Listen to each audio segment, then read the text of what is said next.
ఎట్లున్నారన్న? బాగున్నా. స్తబ్దతగా ఉన్నారు. ఇటు ఉన్నారా, అటు ఉన్నారా అనేది కూడా ఎవరికి క్లారిటీ లేదు. అధికారం ఉన్నా ప్రతిపక్షం ఉన్నా అసలు కాళ్ళు కట్టేసినా సరే ఓకే. కదులుతూనే ఉంటాయి. కాదు, అధికారంలోకి వచ్చినాక ఉద్యోగాలు ఇచ్చిరా అన్న? నియామకాల పునాదుల మీద ఏర్పడిన తెలంగాణలో అసలు నియామకాల ప్రక్రియ జరగలేదు. ఇక మానవతరాయికి ఏం ఇవ్వబోతున్నారు, ఏ పదవి రాబోతున్నారు? గ్రౌండ్లో ఉండి ఆట ఆడితే 6 కొడతాం, 4 కొడతాం, క్యాచ్ పడతాం. చివరి దాకా ఈ పార్టీతోటే ఇక ఉండబోతుంది. అవసరం నా వ్యాపారాలు ఉన్నాయి నాకు పోయి. ఇప్పుడు అందులో నేను సంపాదించింది ఏంది? 10 రోజుల పాటు ఏం చేసుకున్నా, ఏం సంపాదించి ఈ హైడ్రా అధికారులను మేమే వెనకాల ఉండి ప్రోత్సహిస్తున్నామనే కోణంలో మాట్లాడుతున్న పరిస్థితి కదా. ఎవరు కాంగ్రెస్ వాడు ఉన్నా బీఆర్ఎస్ వాడు ఉన్నా ఎవరు అక్రమ నిర్మాణం అయితే తప్పకుండా హైడ్రా అనేది వెళ్తుంది, అక్కడ పడగొడుతుంది. అంటే కేటీఆర్ టార్గెటే ఈ హైడ్రా ముఖ్య ఉద్దేశం. భయపడుతున్నారు. హైడ్రా అంటే గుండెల్లో దడదడ అంటుంది కేటీఆర్కి. మీరేమో రాజీవ్ గాంధీ విగ్రహం పెడతా అంటున్నారు, బీఆర్ఎస్ వాళ్ళు మాత్రమే వచ్చినాక తొలగిస్తామంటారు. మరి 10 ఏళ్ళు ఏం గడ్డి బీకేర్ అంటారు. 10 ఏళ్ళు తెలుగు తల్లి గుర్తు రాలేదా? తెలంగాణ ఉద్యమకారులు గుర్తు రాలేదా? రాజీవ్ గాంధీకి తెలంగాణకి మన సంబంధం ఉందా? ఏ స్వార్థం లేని వ్యక్తుల యొక్క విగ్రహం అక్కడ పెడతానంటే ఎందుకు కళ్ళు మండుతున్నాయి? 2 లక్షల రుణమాఫీ అయిందా? ఇంకా 10 లక్షల మంది ఉన్నారు. ఆ 10 లక్షల మంది ఖాతాల్లో కూడా డబ్బులు జమ చేసినాం మేము. బీఆర్ఎస్ వాళ్ళు అంటున్నారు, మేము టోల్ ఫ్రీ నెంబర్ పెడితే 1,00,000కు పైగా మాకు ఫిర్యాదులు వచ్చినాయి. రైతులు చేశారు, రైతుల ముసుగులో బీఆర్ఎస్ నాయకులు చేశారు. ఎక్కడైనా పోదాం మనం. తిరుమలగిరిలో జరిగింది ఏంటి? తిరుమల చెప్పిన అదే కదా. ఒక డేట్ చెప్పడం తప్పేమో. ఏ డేటు? కాంగ్రెస్ పార్టీ నలుగురి సిచ్యువేషన్స్లో ఉంది, ఏ గ్రూప్ ఆ గ్రూప్ అయిపోయింది. తొందరలోనే ప్రజలే ఎర్రగడ్డ పిచ్చాసుపత్రిలో చేర్చి వాళ్లకు నయం చేయించకపోతే ప్రజలు ఫస్ట్ వాళ్ళు ఊరుకోరు. సామాన్యులుగా శ్రీ లక్ష్మీ అగ్రో ఫార్మ్స్ మరియు ప్రాజెక్టులో ఇన్వెస్ట్ చేయండి, రేపటి కోటీశ్వర్లు అవ్వండి. సంప్రదించవలసిన numbers. Welcome to Eha TV. నేను మీ జర్నలిస్ట్ ప్రశాంత్. ఇక 2 రాష్ట్రాలలో పరిచయం లేని పేరు ఆయనది. ఇక నిరుద్యోగుల తరపున చాలా పెద్ద ఎత్తున ఫైట్ చేసిండు. తెలంగాణ ఉద్యమంలో కూడా క్రియాశీలకంగా పాల్గొన్నాడు. ఆయన ఎవరో కాదు, మానవతరాయ్. కొన్ని రోజుల తర్వాత ఇక స్టూడియోకి వచ్చారు. ఇక కొన్ని రోజుల నుండి స్తబ్దతగా ఉన్నారనేది కూడా మనకు తెలిసిన విషయం. వాటన్నిటిని పటాపంచలు చేస్తూ ఇక అన్ని విషయాలను కుల్లంగా మాట్లాడడానికి మన స్టూడియోకి వచ్చారు. ఇక అన్ని విషయాలు అడుగుదాం. అన్న నమస్తే. నమస్తే. ఎట్లున్నారన్న? బాగున్నా. బాగానే ఉన్నారా? బాగానే ఉన్నా, మంచిగా ఉన్నా. ఓకే. ఎందుకంటే ఎలక్షన్ ముందు బీఆర్ఎస్ పార్టీలో జాయిన్ అయిన పరిస్థితి, ఎలక్షన్ తర్వాత కాంగ్రెస్ పార్టీ అధికారంలోకి వచ్చింది. తర్వాత కొన్ని రోజులుగా స్తబ్దతగా ఉన్నారు, ఇటు ఉన్నారా అటు ఉన్నారా అనేది కూడా ఎవరికి క్లారిటీ లేదు. ఎక్కడున్నట్టు మీరు? అంటే ఎలక్షన్ ముందు చివరి 10 రోజుల ముందు నాకు టికెట్ రాలేదు, నన్ను ఎవరు మందలించలేదు. పార్టీ కోసం చాలా కష్టపడ్డా. 23 ఏళ్ళు అంచెలంచెలుగా పార్టీలో ఒక రెండోసారి రాష్ట్ర ప్రధాన కార్యదర్శి స్థాయికి ఎదిగి నియోజకవర్గంలో వెళ్ళి పనిచేయమంటే నియోజకవర్గంలో 2 ఏళ్ళు కష్టపడ్డా. నాకు దక్కాల్సిన టికెట్ అవకాశం వేరే వాళ్ళకి దక్కింది. పోనీ నాకన్నా గొప్ప వాళ్ళకి ఇచ్చారా అంటే అది కాదు. 2 నెలల క్రితం పార్టీలో చేరినటువంటి వాళ్ళకి ఇచ్చారు. కనీసం ఇస్తే ఇచ్చారు, కనీసం నన్ను బుజ్జగించే ప్రయత్నం, మాట్లాడే ప్రయత్నం చేయలేదు. 40-46 కేసులు ఉన్నాయి ఇయర్లీ. అన్నీ కూడా జైలుకు పోయే కేసులు, లేదు స్టేషన్లో 151 పాత చట్టాల ప్రకారం కాదు, అన్నీ కూడా కోర్టుకు వెళ్ళి బెయిల్ తెచ్చుకున్నటువంటి కేసులు. అంత ఇబ్బందులు పడి నా భార్య ఉద్యోగాన్ని కూడా కక్ష సాధింపుల చర్యలకు, అంటే బీఆర్ఎస్ పార్టీ మానవతరాయికి ఎట్లా వెళ్తుంది, మానవతరాయి మూలాలు ఏంటని చెప్పి నా భార్య ఉద్యోగాన్ని సైతం పీకిన నేను చెల్లించలేదు. నా పార్టీ కాంగ్రెస్ పార్టీ, కొట్లాడదాం, నేను ఎమ్మెల్యే అవుతున్నా, 10 మంది ఇట్లాంటి వాళ్ళకు ఉద్యోగాలు, ఉపాధి అవకాశాలు దారి చూపిద్దాం అనేటువంటి దృఢ సంకల్పంతో ఉన్నా అని అనుకున్నా. కానీ అక్కడ నాకు ఆవేదన కలిగింది. మనిషిని, దేవుని కాదు. నాకు కత్తి పెట్టి పొడిస్తే నొప్పి తగులుతుంది, గాయమైతే నొప్పి తగులుతుంది, ఏ దెబ్బ తగిలితే అమ్మ అంట అబ్బా అంట. అంతేగాని మొద్దులాగా శిలలెక్క పేరులో రాయి ఉన్నంత మాత్రాన నేను రాయి లెక్క రప్పలెక్క ఉండలేను. కాబట్టి స్పందించాను నేను. బాధ అయింది, కోపం, కసి. అసలు ఎందుకు మాట్లాడలేదు, ఇంత కష్టపడి నాతో ఎందుకు మాట్లాడలేదు.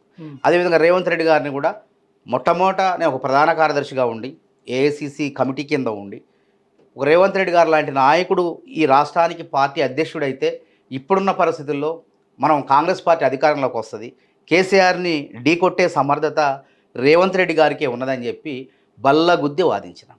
అది అయిపోయిన తర్వాత ఆయన అధ్యక్షుడిగా అయిన తర్వాత ముఖ్యమంత్రిగా అయితే బాగుంటుంది, ఈ రేవంత్ రెడ్డి అనే వ్యక్తి ముఖ్యమంత్రి అయితే ప్రజలు, అభ్యర్థి అయితే ప్రజలు ఓట్లేస్తారు, గెలిపిస్తారు, కాంగ్రెస్ని అధికారంలోకి తీసుకొస్తారని చెప్పి మొట్టమొదటి చెప్పింది నేనే.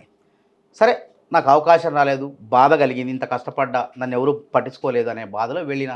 తర్వాత అదే పార్టీ గర్వాప్సి పెట్టింది. మీలాంటి వాళ్ళు కష్టపడ్డారు, చివరి నిమిషంలో పార్టీ వదిలిపెట్టారు. రండి, మీ త్యాగం ఉంది, ఈ పార్టీ అధికారంలో వచ్చిన దాంట్లో మీ భాగస్వామ్యం ఉంది, రండి అని చెప్పింది. ఎట్లయితే మనం చిన్నప్పుడు అమ్మ మీద అలిగి పిన్నమ్మ దగ్గరికి ఎట్లా వెళ్తాము, పిన్నమ్మ దగ్గర 2 రోజులు 3 రోజులు మనసు మలుతుంది, మళ్ళీ తల్లి మీదకి వస్తుంది. అట్లనే ఆ ఇంట్లోకి నేను వచ్చిన, తల్లి దగ్గరికి నేను వచ్చిన, గాంధీ భవన్లో వచ్చిన, మళ్ళీ అధికార ప్రతినిధిగా అనేక డిబేట్లలో నేను ఎప్పుడూ స్తబ్దుగా లేను. అధికారం ఉన్నా ప్రతిపక్షం ఉన్నా అసలు కాళ్ళు కట్టేసినా సరే కదులుతూనే ఉంటా, పనిచేస్తూనే ఉంటా. అప్పుడు నిరుద్యోగుల పక్షాన సమస్యల పక్షాన స్పందించేవాడిని. ఇప్పుడు అధికారంలో ఉండి కూడా అనేక సమస్యల మీద నా దగ్గరకు వస్తుంటే, ఇప్పుడు అవుట్ సోర్సింగ్ పంచాయతీ కార్యదర్శులు ఉన్నారు, మేము మేనిఫెస్టోలో పెట్టినాం. మా ప్రభుత్వం కూడా వాళ్ళని జూనియర్ పంచాయతీ కార్యదర్శులుగా చేయడానికి సిద్ధంగా ఉంది. వాళ్ళ సమస్య వేసుకొని వాళ్ళు వస్తారు పొద్దున్నే. వచ్చినప్పుడు ఈ సమస్యను మంత్రి సీతక్ గారి దగ్గరికి, వేం నరేంద్ర రెడ్డి గారి దగ్గరికి, ముఖ్యమంత్రి గారి దగ్గరికి, పిఏ గారి దగ్గరికి, చంద్రశేఖర్ రెడ్డి గారి దగ్గరికి ఇట్లా తీసుకువెళ్ళి మనం ఇచ్చిన మేనిఫెస్టోలో పెట్టినట్టుగా వాళ్ళకి న్యాయం చేయాలని చెప్పి ఆ విధంగా ఆ సమస్యను వాళ్ళకి జేపీఎస్లుగా మార్చే విధంగా పనిచేస్తుంది. అదొకటే కాదు, ఏ సమస్య మీద ఎవరైనా వచ్చినా, ఇప్పుడు మన నిరుద్యోగ సమస్య వచ్చింది, నిరుద్యోగ సమస్యని ఏ విధంగా మాట్లాడి వాళ్ళందరినీ కూడా సంయమనపరచడం మీ అందరూ తెలుసు. ఆ రోజు డిఎస్సి అభ్యర్థులు, గ్రూప్ 2 అభ్యర్థులు నా ఫోన్ నెంబర్లు గ్రూప్లో పెడితే రోజుకి 200-300-400 ఫోన్లు మాట్లాడి వాళ్ళ భావోద్వేగాలను కూడా తగ్గించరా, వాళ్ళ ప్రభుత్వం పట్ల వ్యతిరేక భావం ఉంటే వాళ్ళందరినీ కూడా చల్లబరిచి చదువుకోండి అని చెప్పి ఒక దారి చూపించారు. గతంలో బీఆర్ఎస్ అధికారంలో ఉన్నప్పుడు 10 సంవత్సరాలు దాదాపు ఎలక్షన్ దాకా పెద్ద ఎత్తున ఫైట్ చేసిరు నిరుద్యోగ సమస్య పైన. అసలు నిరుద్యోగ సమస్యను తెర మీదకి తీసుకొచ్చి అంతమందిని ఒక పెద్ద మూమెంట్ లాగా తీసుకొచ్చింది మాత్రం మీరే. అంటే అది అందరికీ తెలిసిన వాస్తవమే. మరి అప్పుడున్న పరిస్థితులే మళ్ళీ ఇప్పుడు తెలంగాణలో కాంగ్రెస్ పార్టీ, నేనేదో కాంగ్రెస్ పార్టీలో ఉన్నా అని చెప్పి నేను ఇప్పుడు అబద్ధం ఆడటం కాదు. ఆ రోజు పరిస్థితులు వేరు, ఈ రోజు పరిస్థితులు వేరు. ఆ రోజు పరిస్థితులు పరీక్ష పెట్టేటువంటి శక్తి సామర్థ్యాలు ప్రభుత్వానికి లేవు. ఉద్యోగాలు నియామకాల పునాదుల మీద ఏర్పడిన తెలంగాణలో అసలు నియామకాల ప్రక్రియ జరగలేదు, చాలా ఆలస్యంగా జరిగింది. ఇచ్చిన అరకొర నోటిఫికేషన్లు కూడా కోర్టు మెట్లు ఎక్కేసి అనేకమైన న్యాయపరమైన కాంగ్రెస్ వాళ్ళే ఎప్పుడైనా సమస్య మేమేమంటాను, ఇప్పటికి కూడా అంటాను, తప్పు ఉంటే కోర్టు ఎక్కండి. తప్పు చేస్తే, ప్రభుత్వం తప్పు చేస్తే అంతిమంగా ఎక్కడే పోతారా, కోర్టుల దగ్గరికే వెళ్తారు. తప్పు కాదు అది తప్పు. మన ప్రభుత్వం తప్పు చేసినప్పుడు కోర్టుకు వెళ్ళడం తప్పు కాదు. కానీ తప్పు లేకపోయినా కావాల్సి వచ్చి, ఆడ సమస్య లేకపోయినా కావాల్సి వచ్చి కృత్రిమ ఉద్యమం చేస్తే మాత్రం అది తప్పు అవుతుంది. మేము ఆ రోజు అట్లా కృత్రిమ ఉద్యమాలు, కృత్రిమ పోరాటాలు చేయలే. నిరుద్యోగ చేసి 2014లో స్థాపించినాం. ఓయూ ఆర్ట్స్ కళాశాల మైదానంలో స్థాపించి first Telangana public service commission ఎప్పుడు ఏర్పాటు చేస్తామన్నాం. అన్న తర్వాతనే public commission chairman, member, commission ఏర్పడింది, ఒక స్వరూపం వచ్చింది. ఆ తర్వాత 1,00,000 ఉద్యోగాలు ఎప్పుడు భర్తీ చేస్తావు, జాబ్ క్యాలెండర్ అన్నాం. ప్రధానంగా ఫస్ట్ డిమాండ్ మాది జాబ్ క్యాలెండర్ ఉండేది. నిరుద్యోగ జేఏసీ ఫస్ట్ డిమాండ్. నేను 2 సార్లు కాకతీయ నుంచి ఉస్మానియాకి పాదయాత్ర చేసిన. అందులో కరపత్రంలో కానీ గోడపత్రికలో కానీ మొట్టమొదటి డిమాండ్ ఏంటంటే కేసీఆర్ జాబ్ క్యాలెండర్ ఎప్పుడు వేస్తావు అని ఫస్ట్ డిమాండ్ ఉండేది. మాకు జాబ్ క్యాలెండర్ కావాలని ఉండేది. కానీ ఆ 10 ఏళ్ళు అది పట్టించుకోలేదు.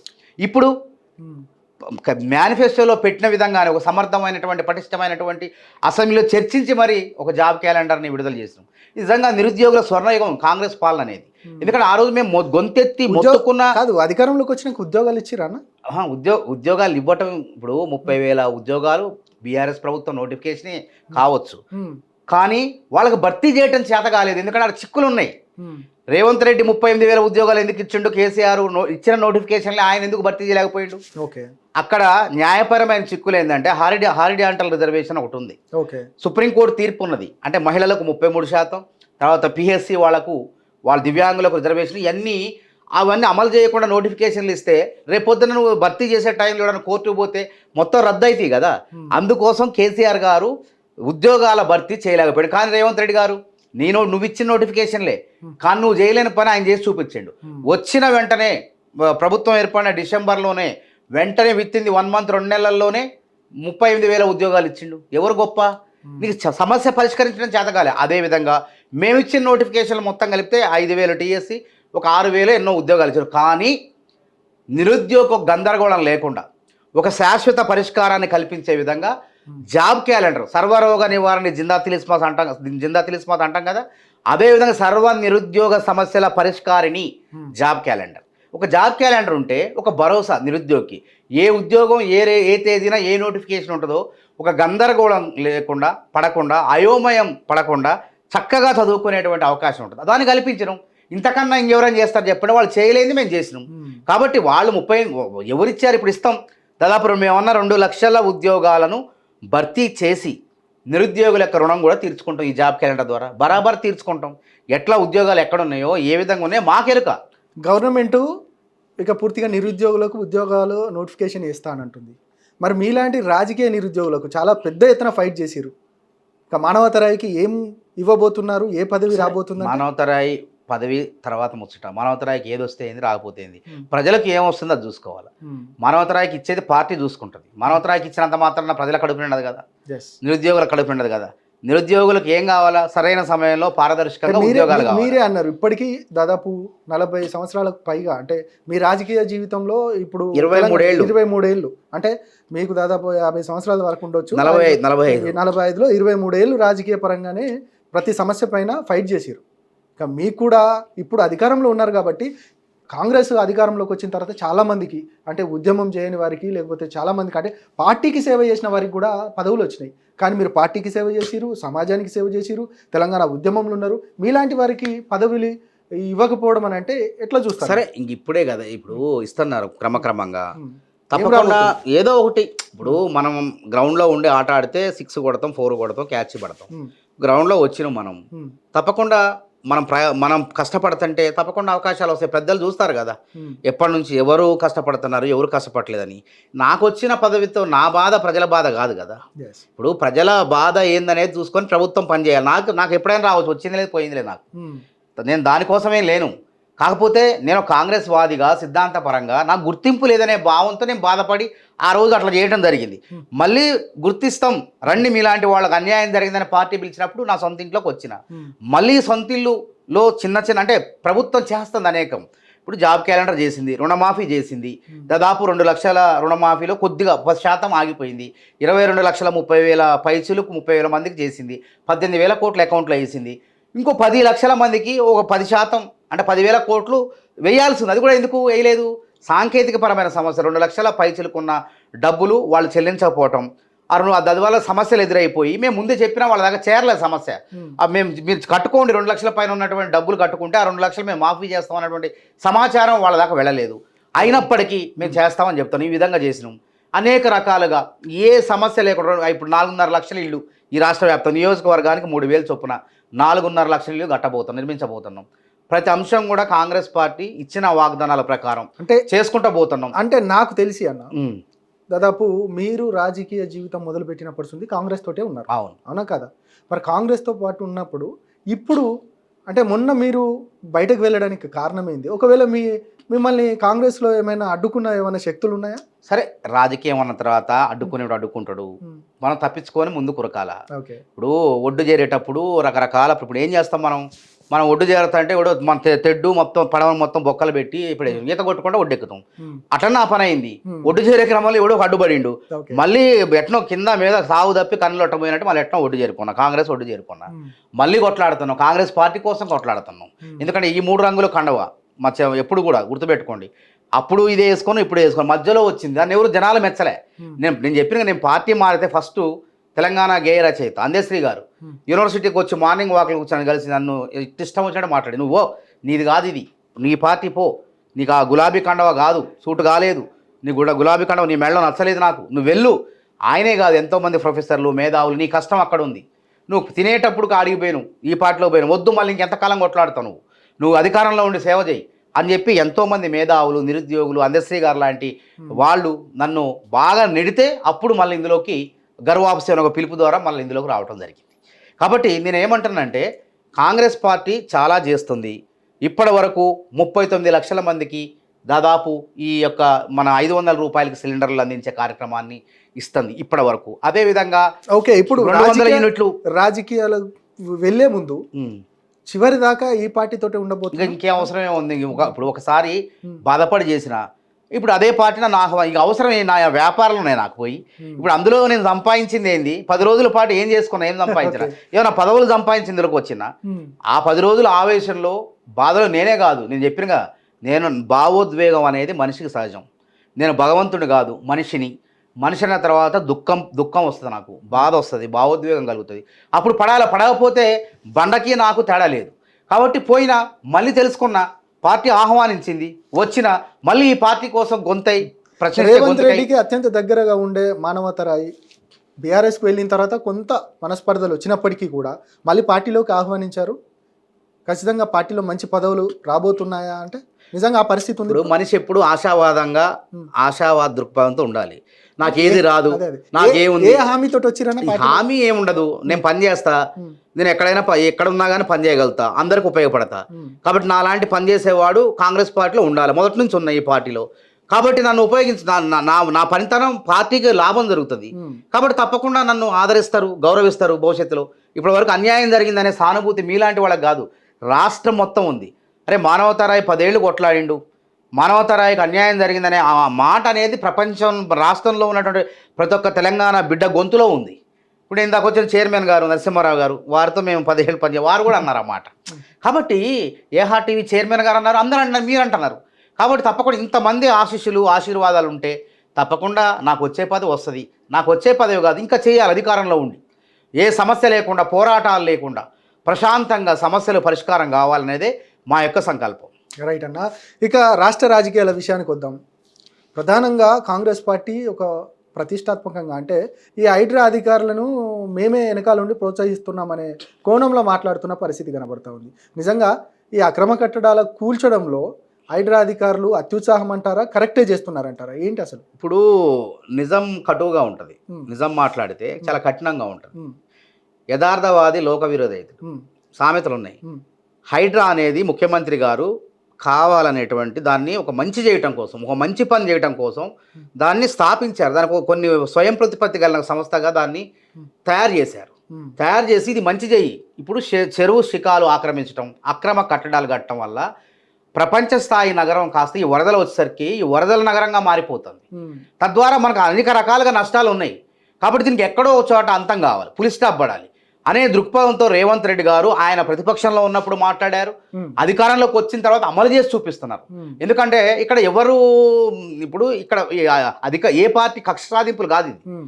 టీఆర్ఎస్ పార్టీ కార్యకర్తలకు ఇల్లు కూల్చడం ఏమన్నా, ఎవరు కాంగ్రెస్ వాడు ఉన్నా బీఆర్ఎస్ వాడు ఉన్నా ఎవరు అక్రమ నిర్మాణం అయితే తప్పకుండా హైడ్రా అనేది వెళ్తుంది, అక్కడ పడగొడుతుంది, ఆ నిర్మాణాన్ని కూల్చివేస్తుంది. ఇప్పుడు నాగార్జున గారు ఎన్ కన్వెన్షన్ కూడా అంతే కదా, 3.5-4 ఎకరాల్లో చాలా ఖరీదైనటువంటి ప్రాంతం చెరువును ఆక్రమించేసి, నాగార్జున గారు అంటే ఒక నటుడు, ఆయన 10 మందికి ఆదర్శంగా ఉండాలి. ఆయన ఏది చెప్తే దాన్ని ప్రజలు పాటిస్తారు, ప్రభావానికి లోనవుతారు ఒక నటుడు కాబట్టి. ఆయనే తప్పు చేస్తే ఎట్లా చెప్పండి? ఆ చెరువుని ఎప్పటి నుంచో గతంలో కూడా కూల్చడానికి పోయారు. తర్వాత మరి ఆ ప్రభుత్వంలో కేసీఆర్ ప్రభుత్వంలో ఏమైందో, ఏ లాలుచి పడ్డారో మొత్తానికి కూల్చకుండా ఆపేశారు. కానీ ఈరోజు సాహసోపేతంగా ఎవరైనా కానీ ఈ హైడ్రాకి సామాన్యుడైనా ధనవంతుడైనా కుబేరుడైనా ఇంకెవరైనా కానీ అందరూ సమానమే అన్న దృక్పథంతో ఇలా హైడ్రా పోయింది. అది కూడా ఎట్లా ఫిర్యాదు అందితే చాలు, ఫిర్యాదు అందితే విచారణ జరిపి ఇందులో వాస్తవాలు ఉన్నాయా అబద్ధాలు ఉన్నాయా ఏమన్నా న్యాయపరమైన చిక్కులు వస్తాయని చూసుకున్న తర్వాతనే హైడ్రా ముందుకు కదులుతుంది. ఆ విధంగా టీఆర్ఎస్ వాళ్ళు ఒక అలిగేషన్ చేస్తూ ఉన్నారు ప్రధానంగా. అంటే నిన్న పొంగులేటి వివరణ ఇచ్చినప్పటికీ కూడా పొంగులేటిది కూడా బఫర్ జోన్లో ఉంది. దాంతోపాటు మాజీ ఎంపీ ఇప్పుడు ప్రస్తుత అది ఎమ్మెల్యేగా ఉన్న వివేక్ వెంకటస్వామి, వివేక్ వెంకటస్వామి ఇల్లు కూడా బఫర్ జోన్లో ఉంది, ఖచ్చితంగా అక్రమ కట్టడమే అంటూ కూడా వాళ్ళు ఒక అలిగేషన్ తీసుకొచ్చారు. అలిగేషన్ కాదు, ఫిర్యాదులు చేయాలి. ఇప్పుడు ఫిర్యాదు చేసిన అన్ని కూడా భవనాలన్నీ కూడా కూల్చారు హైడ్రా. ఇప్పుడు నిజంగానే ఉంటే శ్రీనివాస్ రెడ్డి గారే సవాలు విసిరారు, నాది కూల్చండి ఆయన అన్నాడు. నేనే ముందుంటాను, నాది కూల్చండి అన్నది, ఏమైనా తప్పు ఉంటే నిరూపించండి, చూపియండి అన్నాడు. అంత బహిర్గతంగా ఆయన సవాలు విసిరిన తర్వాత కూడా ఈ విధంగా మాట్లాడటం అంటే ప్రజలను తప్పుదోవ పట్టించడం కాదా? అదేవిధంగా వివేక్ వెంకటస్వామి ఒక పేరు తీసుకురావటం, అరే ప్రభుత్వమే అంటుంది ఎంతటి వారున్నా సరే మన తన పర భేదాలు ఉండవు ఈ హైడ్రాకి. ఎవరైనా సరే తప్పు చేస్తే అక్రమ కట్టడం అయితే నోటీసులు లేకుండానే కూల్చేస్తుంది అంటే అని స్పష్టంగా చెప్తున్న తర్వాత కూడా వాళ్ళకి అర్థం కాకపోతే ఏ భాషలో చెప్పాలా? వాళ్ళకి చెప్పండి, తమిళంలో చెప్పాలా, తెలుగులో చెప్తున్నా మనం, చెప్పండి ఇంగ్లీష్లో చెప్పాలా, ఏ భాషలో చెప్తే అర్థమైద్ది వాళ్ళకి చెప్పండి. అంటే కేటీఆర్ టార్గెటే ఈ హైడ్రా ముఖ్య ఉద్దేశం అనేది కూడా ఒక ఆరోపణ ఉంది. ఏంటంటే కేటీఆర్ జన్వాడ ఫామ్ హౌస్ కు సంబంధించిన ఆ కూల్చడానికి, అంటే ఆయనది కాదు ఆయన మిత్రుడిదని కేటీఆర్ చెప్తున్నప్పటికీ కూడా అదే టార్గెట్ అనేది ప్రధానమైన. కేటీఆర్ టార్గెట్ ఎందుకు, ఆయన కాదంటాడు కదా, ఆయన కానప్పుడు ఎందుకు భయం? గుమ్మడికాయ దొంగ ఎవరంటే భుజాలు తడుపుకున్నట్టు. అసలు హైడ్రా పరిధే కాదు ఇప్పటి వరకు, ఈ రోజు వరకు హైడ్రా పరిధి అంత జనవాడ ఫామ్ హౌస్ పరిధిలో రాపోదు, అంతవరకు విస్తరించలేదు హైడ్రా. మరి ఎందుకు గుమ్మడికాయ దొంగ అంటే భుజాలు తడుపుకున్నట్టు కోర్టుకు పోయి, నీది కానప్పుడు మెలకుండా ఉండొచ్చుగా, నీది కానప్పుడు నువ్వు ఎందుకు మాట్లాడాలా? నువ్వు ఎందుకు విలేకరుల సమావేశంలో మాట్లాడుతున్నావు? అది నాది కాదు ఇంకోటి అని చెప్తాను. సార్ నీది కాదు, నువ్వు లీజు తీసుకున్నావు, ఆ కాగితాలు బయట పెట్టు. నువ్వు ఎవరి దగ్గర లీజు తీసుకున్నావు, ఎంత డబ్బులు చెల్లించినవు, నెలకి ఎంత కట్టినవు, లేకపోతే ఒకేసారి చెల్లించినవా, ఆధారాలు చూపి లీజు తీసుకుంటే. అంటే ప్రజల్లో బయటపడేసరికే ఈ విధంగా మాట్లాడతా. అంటే రేవంత్ రెడ్డి గారిని అరెస్ట్ చేసేటప్పుడు డ్రోన్ ఎగరేసిన పెట్టినప్పుడు కేసులో రేవంత్ రెడ్డి గారు తప్పుడు కేసు పెట్టారు. జనవాడ ఫామ్ హౌస్ భాగోతాన్ని అప్పుడు పిసిసి అధ్యక్షుడిగా రేవంత్ రెడ్డి గారు బయటికి తీసుకొస్తే ఆయన మీద అక్రమ కేసు బనాయించి చర్లపల్లి జైలు చీకటి కొట్టంలో బంధించారు, ఉగ్రవాదుల్ని పెట్టే గదిలో బంధించారు ఆయన్ని. మరి అప్పుడు ఏం చెప్పుకున్నావు రిపోర్ట్లో? అది నాదే అన్నావు. మరి ఇప్పుడు ఏమంటున్నావు? నాది కాదంటున్నావు, అన్నీ నువ్వే అంటున్నావు. గుమ్మడికాయ దొంగ అంటే భుజాలు తడుముకుంటున్నావు. కాబట్టి ప్రజలకు అర్థమైపోయింది. కాబట్టి ఇంకా హైడ్రా తప్పకుండా పరిధి విస్తరిస్తే తప్పకుండా జన్వాడైంది ఎవరి ఫామ్ హౌస్ ఉన్నా సరే కూల్చివేస్తుంది. కాంగ్రెసా బీఆర్ఎస్ పార్టీలు ఉండవు, దానికి పార్టీలు కదా, అక్రమ కట్టడమా కాదా అనేటువంటి అంశాలు పరిశీలించిన తర్వాత ఫిర్యాదులు అందిన తర్వాత వాటిని విచారణ జరిపి ఆ కాగితాలన్నీ కూడా పరిశీలించిన తర్వాత అప్పుడు హైడ్రా బుల్డోజర్లు వెళ్ళి కూలగొడతాయి. దీనికి భయపడుతున్నారు. హైడ్రా అంటే గుండెల్లో దడదడంటుంది కేటీఆర్కి. అంటే ఎన్ని ఆక్రమించారు ఇంకా చుట్టుపక్కల బినామీ పేర్లతో, ఇవి కాకుండా ఇంక ఎన్ని ఆక్రమించారో. కాబట్టి అవన్నీ కూడా బయటకు వస్తాయని చెప్పి పొంగులేటి శ్రీనివాసరెడ్డి మీద, వివేక్ వెంకటస్వామి మీద ఇట్లా చెప్పి, అంటే అట్లాంటి ఆగుతారేమో అని. అస్సలు కాంగ్రెస్ ఇది అస్సలు మాట వినదు. ఎందుకంటే రేవంత్ రెడ్డి గారు ఒక్కసారి నిర్ణయం తీసుకుంటే ఆయన అసలు ఎవరి మాట వినరు. ఆయన నిర్ణయం అట్లా కటువుగా ఉంటాయి. తన సొంత తమ్ముళ్ళు అయినా సరే అక్కడ బఫర్ జోన్లో నిర్మిస్తే తప్పకుండా చర్యలు తీసుకుంటారు. ఇప్పుడు తిరుపతి రెడ్డి గారిది ఉన్నా, కొండలరెడ్డి గారిది ఉన్నా, ఎవరిదన్నా చర్యలు తీసుకుంటారు. ఆగదు. ఎందుకంటే హైడ్రాని ఆ విధంగా రూపొందించారు. దాని ద్వారా భవిష్యత్ హైదరాబాద్ నగరానికి మేలు జరగబోతుంది. ఈ వరదలు ఎందుకు వస్తున్నాయి? ఇలా నీళ్ళు ఎక్కడ పల్లానికి పోరాల్సిన నీళ్ళని అక్కడే ఆగిపోవటం మూలంగా సరే నల్లాల్లోకి పోకుండా ఇప్పుడు బయట జనావాసాల్లోకి వస్తున్న నీళ్ళని కూడా కాదన్నా. ఓకే, మీరు అన్నది ఓకే, అక్రమ కట్టడాలు ఉంటే ఎక్కడైనా కూల్చాల్సిందే. కానీ మొట్టమొదటగా పర్మిషన్స్ ఇచ్చారు అధికారులకు సంబంధించి. ఒక బిల్డరు ఆల్రెడీ కొంత డబ్బులు తీసుకొని ఆల్రెడీ ఒక అపార్ట్మెంట్ కట్టడము, దాంట్లో ఈఎంఐ పద్ధతిలో కట్టుకున్న సామాన్యుని పరిస్థితి ఏంది? ఇప్పుడు సడన్గా మీరు వెళ్తారు, కూలగొడతారు. ఆల్రెడీ డబ్బులు పే చేసినది నెల ఈఎంఐ కట్టుకునే పరిస్థితి ఉంటుంది. వాళ్ళ పరిస్థితి సామాన్యుడు ఎవ్వరు కూడా లేరండి ఇప్పటి వరకు. పెద్ద భవన నిర్మాణ యజమానులే ఉన్నారు. వాళ్ళు కూడా కావాలని చెప్పి అక్రమ పద్ధతితో సంపాదించిన డబ్బుని ఏం చేయాలి అర్థం కాక ఆ విధంగా అక్రమం తెలిసినా కానీ అక్కడ కట్టే ప్రయత్నం చేస్తున్నారు. కాబట్టి అట్లాంటి వాళ్ళకే నష్టం వాటిల్ని తప్ప సామాన్య మధ్యతరగతి వాళ్ళు ఈ కూల్చివేతలపై సంబరాలు చేసుకుంటున్నారు. ఇలా నాగార్జున ఎన్ కన్వెన్షన్ కూలుస్తుంటే ఎంతమంది వచ్చి వాయిస్లు ఇచ్చారు. ఇప్పటికీ నిజంగా రేవంత్ రెడ్డి ప్రభుత్వం అంటే ఇట్లా ఉండాలా. సామాన్యుడికి, పేదవాడికి, సామాన్యుడికి అందరికీ ఒకటే న్యాయం, ధనవంతుడికి ఒకటే న్యాయం చూపిస్తాడు, ఒకటే న్యాయం చేస్తాడు రేవంత్ రెడ్డి అని చెప్పి అభినందిస్తున్నారు వాళ్ళు. అట్లుండాలి. అంతేగాని అంటే చూసి పేటలు వేయటం కాదు. అంటే ఇంతలా ఉన్నాయని చెప్పి వాడు పెద్ద పేట చిన్న పేట కాదు. అందరికీ సమానమైనటువంటి పీటలు వేసే ప్రభుత్వం, అందరినీ సమదృష్టితో చూసే ప్రభుత్వం, చట్టం అందరికీ సమానమే అని చెప్పే ప్రభుత్వమే కాంగ్రెస్ ప్రభుత్వం. రైట్. ఇక మీరు ఉద్యమ నాయకుడిగా ఉన్నారు, విరోచితమైన పోరాటం చేశారు తెలంగాణ ఉద్యమంలో. ఇది మేము అందరం చూసినాం. దీనికి సంబంధించి ప్రధానంగా సెక్రటరియట్ ముందు ఒక రచ జరుగుతూ ఉంది. ప్రధానంగా చెప్పాలంటే రెండు పార్టీలు పెద్ద ఎత్తున అంటే వాదోపవాదాలు తిట్టేసుకునే పరిస్థితి. మీరేమో రాజీవ్ గాంధీ విగ్రహం పెడతా అంటున్నారు, బీఆర్ఎస్ వాళ్ళు మాత్రమే వచ్చినాక తొలగిస్తామంటారు. రాజీవ్ గాంధీకి తెలంగాణకి మన సంబంధం ఉందా? ఎందుకు లేదు. రాజీవ్ గాంధీకి భారతదేశానికి, భారత భూభాగానికి అవినాభావ సంబంధం ఉంది, విడదీయరానట్టు సంబంధం ఉంది. తెలంగాణ కూడా భారతదేశంలో భాగమే కదా, విడదీయరాని సంబంధం ఉంది. ఇప్పుడు నేనన్న మాట కాదు, నేనన్న మాట కాదు, రాజీవ్ గాంధీ నేనన్న మాట కాదు, వాళ్ళ నాయనగారు అన్న మాట. వీడియోలు యూట్యూబ్లో ఉన్నాయి. రాజీవ్ గాంధీ, నేదురుమల్లి జనార్దన్ రెడ్డిలు తెలంగాణలో సాంకేతిక అంటే టెలికాం రంగం అభివృద్ధికి, లేదంటే ఐటీ అభివృద్ధికి ఆద్యులు అని చెప్పి కితాబు ఇచ్చారు ముఖ్యమంత్రి అయిన తర్వాత. నేనన్న మాట కాదు, ఇది అబద్ధమా? తెద్దాం, యూట్యూబ్ ఛానల్ తెద్దాం, అన్నీ ఉన్నాయి. గతంలో ఆయన మాట్లాడి అన్నీ ఉన్నాయి. మీరు అన్నప్పుడు అంటే సైబర్ టవర్స్ అనే ప్రాంతంలో మీ పాయింట్ ఆఫ్ వ్యూలో, ఎందుకంటే తెలంగాణ ఉద్యమంలో అసూలు బాసిన చాలా మంది అమరులు ఉన్నారు. మొట్టమొదటి శ్రీకాంతాచారి. అవును. ఆ శ్రీకాంతాచారి విగ్రహాన్ని పెట్టమని డిమాండ్ చేయండి. ఇప్పుడు మరి ఎందుకు రాజీవ్ గాంధీ శ్రీకాంతాచారిని గౌరవించే విధంగా గౌరవిస్తాం. ఇన్ని సంవత్సరాలు 10 ఏళ్లలో శ్రీకాంతాచారి గుర్తే రాలే వాళ్ళకి. సో శ్రీకాంతాచారి వర్ధంతులు జయంతులప్పుడే ఈ ప్రభుత్వం కేసీఆర్ ప్రభుత్వానికి ఎన్నడూ గుర్తు రాలే. వాళ్ళ తల్లిగారిని కూడా కనీసం మర్యాదలు ఇవ్వలేదు. అట్లాంటిది ఇవాళ రాజీవ్ గాంధీ విగ్రహం పెడతానంటేనే వీళ్ళకి తెలుగు తల్లి విగ్రహం ఎందుకు గుర్తొచ్చింది? మరి 10 ఏళ్ళు ఏం గడ్డి బీకేర్ అంటారు. 10 ఏళ్ళు తెలుగు తల్లి గుర్తు రాలేదా? తెలంగాణ ఉద్యమకారులు గుర్తు రాలేదా? తెలంగాణ అస్తిత్వం గుర్తు రాలేదా?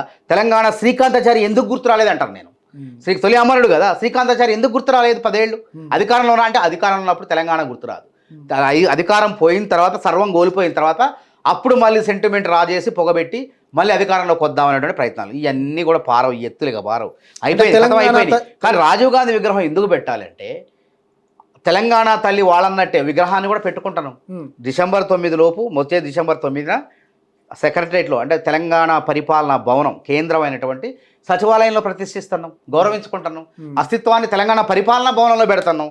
ఏ విదేశీ ప్రతినిధులు ఎవరు వచ్చినా సరే తెలంగాణ తల్లి అడుగుతారు. ఎవరు ఏంటంటే తెలంగాణ తల్లి అని చెప్పుకుంటాం, గర్వంగా చెప్పుకుంటాం. రాజీవ్ గాంధీ విగ్రహాన్ని బయట పెడతానంటున్నాం. ఎందుకు పెడతానంటున్నాం?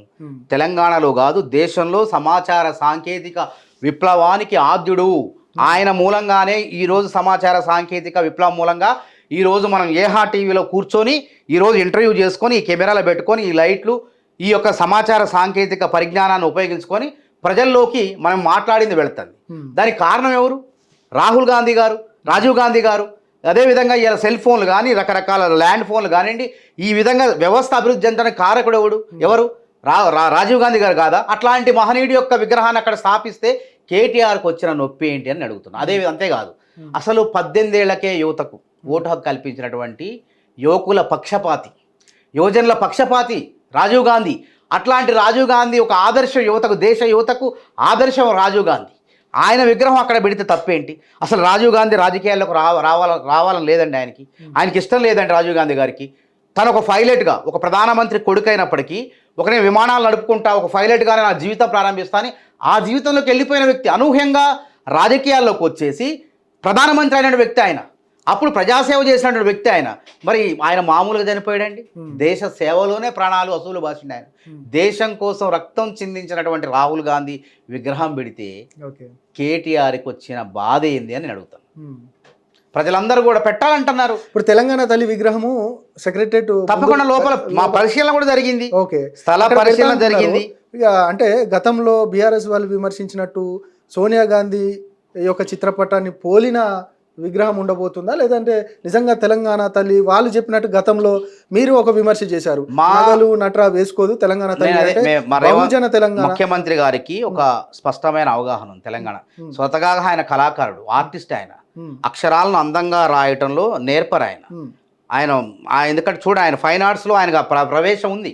ముఖ్యమంత్రి గారికి ఒక కళాకారుడు కాబట్టి కళా హృదయంతోనే ఆలోచన చేస్తాడు. నా తెలంగాణ తల్లి ప్రజా ఎట్లుంటది? దర్పం ఉండదు, రాచరిక పోకళ్ళు ఉండవు నా తెలంగాణ తల్లిలో. సామాన్యమైనటువంటి ప్రజల యొక్క మట్టి వాసనలు ఏ విధంగా గుబాళిస్తాయో ఆ మట్టి వాసనలు పోలినటువంటి తల్లి ఉంటుంది తప్ప బుధ కిరీటాలు, తర్వాత పెద్ద పెద్ద కిరీటాలు, బంగారు ఆభరణాలు ఇవన్నీ నా తెలంగాణ తల్లి ఉండవు అని చెప్పి పిసిసి అధ్యక్షుడిగా ఉన్నప్పుడే రేవంత్ రెడ్డి గారు గాంధీ భవన్లో సహసిద్ధమైనటువంటి సామాన్య ప్రజల తెలంగాణ తల్లి విగ్రహాన్ని సృష్టించి చూపించారు అక్కడ. కాబట్టి అట్లనే ఉంటుంది. ఎందుకు తెలంగాణ తెలంగాణలోనే ఓ కిరీటాలు, కత్తులు, కటార్లు ఉంటాయా? చెప్పండి. నా అచ్చమైన తెలంగాణ ఆడపడుచు ఎట్లుంటుందో గట్లనే ఉంటుంది. సామాన్యమైన చాకాలి ఐలమ్మ అనుకోండి, ఒక చాకాలి ఐలమ్మ లెక్కనే ఉంటుంది నా తెలంగాణ తల్లి. రాచరిక పోకళ్ళు ఉండవు అంటే ఏంది? ఓహో ఇది అందరిది, అందరికి సంబంధించిన విగ్రహం, అందరి అస్తిత్వం ఇందులో ఉన్నది అని చూపించే ప్రయత్నమే రేవంత్ రెడ్డి గారు చేసే తెలంగాణ తల్లి విగ్రహం. సరే అట్లనే ఉంటుంది. దరిదాపు సోనియా గాంధీ గారు ఎందుకుంటారు మాకు తెలియదా? సోనియా గాంధీ గారు తల్లిగా కీర్తిస్తాం. రాని తెలంగాణని ఇచ్చిండ్రంటే ఆ రోజు నిజంగా వాళ్ళ త్యాగం ఉన్నది. వీళ్ళంతా పోయి ఫోటోలు దిగి వచ్చారు కదా. చివరికి చిన్న పిల్లవాళ్ళు సైతం కేసీఆర్ గారు ఫ్యామిలీలో హిమాంశురావు గారు లాంటి వ్యక్తులు కూడా పోయి సోనియా గాంధీ గారి కుటుంబాన్ని కీర్తించి ఫోటోలు దిగి వచ్చారు కదా. మరి అట్లంత త్యాగం ఉన్నదే, దేశంలో వాళ్ళ త్యాగం ఉన్నది, ఆ కుటుంబం త్యాగం ఉన్నది. ఎవరండి దేశం కోసం ఆస్తులు దారబోసింది? మోతీలాల్ నెహ్రూ, తర్వాత జవహర్లాల్ నెహ్రూ 10 ఏళ్ళు జైల్లో ఉండే. కేసీఆర్ ఉండ 10 ఎప్పుడన్నా జైల్లో 1 రోజు 2 రోజులు అదేదో ఖమ్మం జైల్లో ఉన్నాడు. 10 సంవత్సరాలు ఉన్న జవహర్లాల్ నెహ్రూ ఎకరం భూమి ఏమైనా దానం ఇచ్చిండ కేసీఆర్? ఎకరాలు ఎకరాలు భవనాలు, పెద్ద పెద్ద భవనాలు, దేశం కోసం తమ ఆస్తుల్ని దారపోసి దేశం కోసం ప్రాణాలు ఇచ్చినటువంటి కుటుంబం గాంధీల కుటుంబం. ఇందిరాగాంధీ చనిపోయింది, రాజీవ్ గాంధీ చనిపోయిండు. అట్లాంటి కుటుంబం సంబంధించిన వ్యక్తి, ఏ స్వార్థం లేని వ్యక్తుల యొక్క విగ్రహం అక్కడ పెడతానంటే ఎందుకు కళ్ళు మండుతున్నాయి కేటీఆర్ అని చెప్పి నేను ప్రశ్నిస్తాను. ఇక చివరగా చెప్పండి అన్న, రైతు రుణమాఫీ పైన కూడా పెద్ద రచ్చ జరుగుతుంది రాష్ట్రంలో. నిజంగా 2 లక్షల రుణమాఫీ అయిందా? అయితే నిజంగా 18,000 కోట్లు మాత్రమే లెక్కలలో చూపిస్తున్నారు. 18,000 కోట్లు 2 లక్షల రుణమాఫీకి సరిపోదు వాస్తవానికి. ఎందుకంటే గతంలో బీఆర్ఎస్ ఒక అలిగేషన్ తీసుకొచ్చింది, మేము 1,00,000 రూపాయలు చేస్తేనే మాకు 14,000 అయింది. ఇప్పుడు ప్రస్తుతం 2 లక్షల లోపు రుణమాఫీ చేస్తే ఎంత కావాలి? 18 వాళ్ళు ఇప్పుడు మా దగ్గర గణాంకాలతో మాట్లాడదాం. వాళ్ళు 1,00,000 రూపాయల రుణమాఫీ 2 దఫాలంటే అంచెలంచెలుగా 2014 నుంచి 18 వరకు వారు మొదట విడతగా 16,000 కోట్లు ఖర్చు పెట్టారు. ఆ 16,000 కోట్లు ఖర్చు పెట్టినా రైతుకు నయా పైసా ఉపయోగపడలే. వీళ్ళు చేసిన 1,00,000 రూపాయల రుణమాఫీ ఏమైంది? నువ్వు 25,000, 30,000, 50,000, లక్ష దాకా అనేసరికి ఆ వడ్డీ, ఆ రుణం 1,00,000 రూపాయల రుణం తీసుకున్న వడ్డీ కాస్త అప్పును అసలు మించిపోయింది. నువ్వు ఇచ్చిన డబ్బు దానికే సరిపోయింది, అసలు మిగిలిపోయింది. అట్లా ఆ విధంగా రైతులు నష్టపోయారు. 18లో నువ్వు ఇచ్చింది ఎంత? 12,000 కోట్ల రూపాయలు. 16, 12 28,000, 29,000 కోట్ల రూపాయలు మాత్రమే ఖర్చు పెట్టినవు. ఇది వాస్తవం. దమ్ముంటే చర్చకు రమ్మనండి. రెండో విడతలో కూడా ఏం చేసినావు? 25,000, 30,000, ఆ 12,000 కోట్లలో కూడా చివరికి వచ్చేసరికి 99,900 ఒక రూపాయి ఆపేసినాం. అట్లా ఆపేయటం వల్ల 7,500 కోట్లు చాలా మంది కూడా అట్లా రుణం ఆగిపోయి చాలా మంది రుణాలు ఆగిపోయినాయి. అట్లా ఇది రైతు బంధు ఆ విషయంలో జరిగింది. అట్లా ఈ విధంగా రుణమాఫీ విషయంలో, ఈ విధంగా రైతు బంధు విషయంలో ఆ విధంగా చెప్పి ప్రజల్ని, రైతుల్ని మోసం చేశారు. కానీ మేము అట్లా చేయలేదే.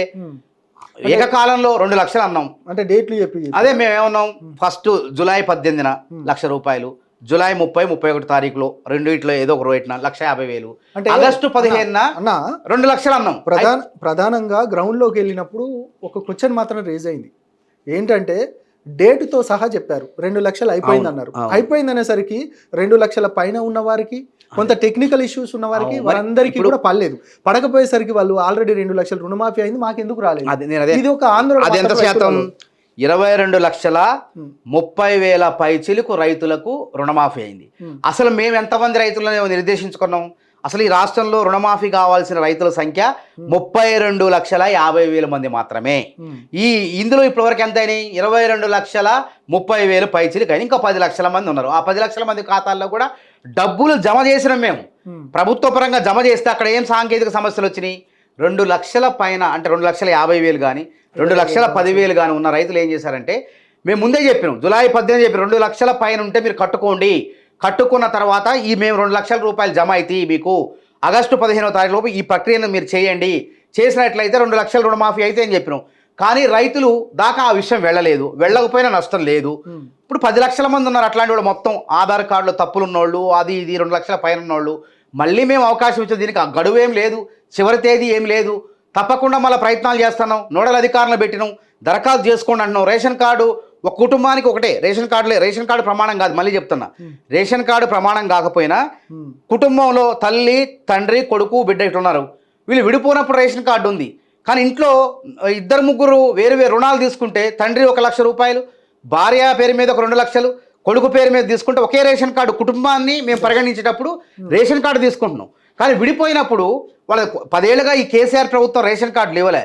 అయినప్పటికీ రేషన్ కార్డు కొలమానం కాదు.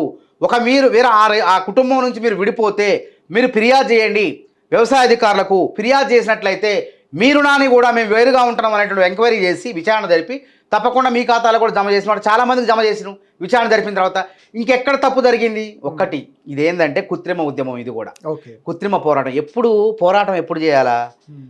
కాంగ్రెస్ ప్రభుత్వం చేస్తానన్న రుణమాఫీని మీరు 10 ఏళ్లలో చేయలేంది మేము 8 నెలల్లో, అది కూడా 3 దఫాలుగా 3 సార్లుగా చేసినాం. అయినా కానీ సాంకేతికపరమైన చిక్కులు వచ్చినాయి. అయినా చేస్తానంటున్నాం. ఈ రుణమాఫీ విషయంలో ఎవరైనా కాంగ్రెస్ నాయకులు దోపిడీ చేస్తే, ఈ రుణమాఫీని రైతుల సొమ్మును కాంగ్రెస్ నాయకులు జేబులో వేసుకుంటే అవినీతి జరిగిందని పోరాటం చేస్తే ఆ పోరాటానికి అర్థం ఉంటుంది, ప్రజల నుంచి మద్దతు ఉంటుంది. అసలు ఏ అవినీతి జరగకుండా ఈ సాంకేతిక కారణాల వల్ల మేము 31,000 కోట్లు కేటాయించినాం. 31,000 కోట్లు కూడా ఇప్పుడు మీరు అన్నట్టుగా వారి అకౌంట్లలో పడ్డాయి, కొంతమంది సాంకేతిక సమస్యలు ఉన్నాయని అంటున్నారు. వెనక్కి వచ్చినాయి మళ్ళీ. బీఆర్ఎస్ వాళ్ళు అంటున్నారు మేము టోల్ ఫ్రీ నెంబర్ పెడితే 1,00,000కు పైగా మాకు ఫిర్యాదులు వచ్చినాయి. ఆ ఫిర్యాదులకు సంబంధించి మేము ఒక నిరసన చేస్తే మా పైన గూండాలు ఎవరు చేశారు? రైతులు చేశారు. రైతుల ముసుగులో బీఆర్ఎస్ నాయకులు చేశారు. ఎక్కడైనా పోదాం మనం. మన రైతుల పేరు చెప్పి చెట్టు పేరు చెప్పి కాయలు అమ్మినట్టు రైతుల ముసుగులో ముసుగు వేసుకొని తిరుమలగిరిలో జరిగింది ఏంటి? తిరుమల చెప్పిన అదే కదా, వీళ్ళకి చేసుకోవచ్చు. కొద్ది మందిలో రైతులు కూడా తక్కువ, ఒకటి ఇద్దరు కూడా లేరు. మొత్తం బీఆర్ఎస్ కార్యకర్తలే రైతుల ముసుగులోకి వచ్చేసి ఈ విధంగా చేశారు. రైతు అనే వాడికి ప్రభుత్వం చెప్తుంది కదా మీకు చేస్తాము అంటే, వాడికి భరోసా ఉంది, నమ్మకం ఉంది. అరే 22 లక్షల మంది చేసింది, నాకెందుకు 10 లక్షల మంది ఉన్నాం కదా, అలాంటి వాళ్ళు చేస్తానంటుంది కదా. చెయ్యను అన్నప్పుడు రైతు అనేవాడు రోడ్డు మీదకి వస్తాడు. డేటు చెప్పడం తప్పేమో. ఏ డేటు అంటే అనుకున్నాం మేము. ఇప్పుడు ఈ సమస్యలు తలెత్తే మనకు తెలియదు, ఊహించలే కదా. ఇప్పుడు మనం చెప్పినాం జూలై 18, ఆ జూలై 18వ తారీఖునే చెప్పినాం మనం. ఏమని చెప్పినాం? 2 లక్షల పై చిలుకున్నటువంటి డబ్బులుంటే మీరు కట్టుకోండి అని అందరికి చెప్పినాం. కట్టుకున్న వాళ్ళకి మాఫీ అయిపోయినాయి. కట్టుకున్న వాళ్ళకైనా కట్టుకొని డబ్బులు లేకనో సమస్య ఏదో మొత్తానికైతే వాళ్ళు ఆగిపోయారు. అయినా కానీ వాళ్ళకి ఇచ్చినాం, సమయం ఇచ్చినాం. మళ్ళీ దరఖాస్తు చేసుకోండి. కొంతమంది కడుతున్నారు, పైన ఉన్న డబ్బులు కడుతున్నారు. ఇంకా ఎంతమంది మిగులుతారో చూద్దాం. ఆ సమస్యలు ఏందో మీకు అసలు ఎవరు మిగలకుండా చేస్తాం మేము. ఎవరు కూడా మిగలకుండా ఏ రైతు కూడా అర్హుడు ఉన్నటువంటి అర్హత ఉన్న ప్రతి రైతుకు కూడా 2 లక్షలు రుణమాఫీ చేసి తీరుతాం. ఇది కూడా బాధ అవుతుంది వాళ్ళకి. ఇప్పుడు సమస్యలు ఉండవు కదా పోరాటం చేయడానికి. నిరుద్యోగుల విషయంలో పోరాటం చేద్దామంటే కుదరలేదా? రైతుల విషయంలో ఏలు పెడదాం అనుకుని అది కూడా కాలుతండే. ఇంకెక్కడ ఏమైనా ఈ సొమ్ము ఏమన్నా అక్రమ మార్గంలో కాంగ్రెస్ నాయకులు ఏమైనా కాజేస్తే దాని మీద పోరాటం చేస్తే రైతులు ఆలోచిస్తారు, అరే బీఆర్ఎస్ఏ బాగుందిరా అని. కానీ అక్కడ కాంగ్రెస్ మేలు చేస్తుంటే నిన్ను ఉద్యమం చేస్తుంటే అర్థమైపోద్ది. నువ్వు అధికారం కోసం, అధికార దాహం కోసం పోరాటం చేస్తావు అర్థమైపోద్ది. ఇంకొక చివరగా సీరియస్ అలిగేషన్, కాంగ్రెస్ పార్టీ నలుగురి సిచ్యువేషన్స్లో ఉంది. ఏ గ్రూప్కి ఆ గ్రూప్ అయిపోయింది. పొంగులేటి ఒక గ్రూప్ అయిపోయారు, అదేవిధంగా ఉత్తమ్ గ్రూప్ అయిపోయిండు, రేవంత్ రెడ్డి ఒక గ్రూప్ అయిపోయిండు, పూర్తిగా కోమటిరెడ్డి వెంకరెడ్డి ఒక గ్రూప్ అయిపోయింది అనేది ప్రధానమైన ఆరోపణలు చేస్తాం. ఇది చేసింది ఎవరు? వాళ్ళే. ఇప్పుడు ఇది లేదు, నేను చెప్పిన కదా, ఏమీ లేదు. ఏలు పెట్టి చూడటానికి కాంగ్రెస్ ప్రభుత్వం మీద ఏ మచ్చ లేదు. ఎక్కడ కూడా బీఆర్ఎస్ పార్టీకి అవకాశం ఇవ్వట్లే, బీజేపీ పార్టీకి అవకాశం ఇవ్వట్లే. ఏం చేయాలా? ఇదే తలకాయ నొప్పి ఉంది. వీళ్ళు అన్ని చేస్తున్నారు, రుణమాఫీ చేస్తున్నారు, సాధ్యం కాదనుకున్నది సాధ్యమైపోయింది. జాబ్ క్యాలెండర్ వేశారు. అదేవిధంగా 49 లక్షల మందికి 200 యూనిట్ల ఉచిత విద్యుత్ ఇస్తున్నాం. వాళ్ళకు ₹0 కరెంటు బిల్లు ఇస్తున్నాం. అదేవిధంగా మహిళలకు ఉచిత బస్సు ప్రయాణం ఇస్తున్నాం. ఇప్పటికి 65 కోట్ల మందికి ఇచ్చినాం. అదేవిధంగా ₹500 సిలిండర్ 39 లక్షల మందికి ఇచ్చినాం. ఇప్పటి వరకు 39 లక్షల మందికి సిలిండర్లు ఇస్తున్నాం. అన్నీ చేస్తానని చెప్పి వాళ్ళకి అసలు అంతుపట్టట్లే. ఇప్పుడు ఏం చేయాలో పాలు పోవట్లే. ఏం చేయాలో పాలు పోక అర్థం కాక పిచ్చి పట్టిన వాళ్ళ లెక్క ఇష్టం వచ్చినట్లు ఈ విధంగా పనిలేనోడు వెనకడికి పిల్లితలకాయ కొరికినట్టు ఈ ప్రయత్నాలు చేస్తున్నారు. ఇది ఒక విమర్శనండి. దీనివల్ల ఒకవేళ ఉన్నాయి, దీనివల్ల ప్రజలకు వచ్చే నష్టం ఏందండి? మా అందరిది ఒకటే నాయకత్వం. రాహుల్ గాంధీ, మల్లికార్జున ఖర్గే, సోనియా గాంధీ మా నాయకులు. వాళ్ళ కింద మేము పనిచేస్తాం. ఇక్కడ మంత్రులకు స్వేచ్ఛ ఉంటుంది, ముఖ్యమంత్రికి ఉంటుంది, మంత్రులకు ఉంటుంది, బహునాయకత్వం ఉంటుంది జాతీయ పార్టీలో. అంతేగాని వాళ్ళ లెక్క నియంతృత్వం ఉండదు. ఆ రోజు ఏదైనా నిర్ణయం తీసుకోవాలండి, తీసుకుంటారా?